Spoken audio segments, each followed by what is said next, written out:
Masa aktivis Konsorsium Pemilu Bersih Aceh atau KPBA berdemonstrasi di depan Sekretariat Bawaslu Aceh di Banda Aceh. Mereka menuntut lembaga pengawas pemilu ini bekerja cepat dan menindak tegas kasus pelanggaran pemilu yang terjadi di Aceh.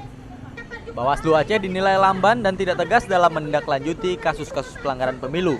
Mereka meminta agar Bawaslu Aceh segera bertindak dan tidak membiarkan begitu saja kasus-kasus pelanggaran pemilu yang telah terjadi. Selain itu, KPBA juga meminta Bawaslu Aceh tegas menindak para pelaku kecurangan pemilu.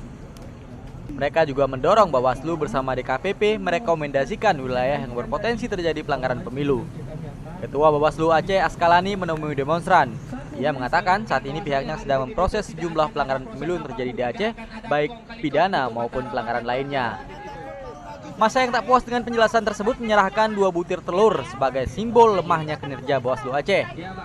2 butir telur ini diserahkan kepada Ketua Bawaslu agar tidak lagi lemah menangani kasus pelanggaran pemilu di Aceh. Dari Banda Aceh, Ferdian melaporkan untuk Aceh Video.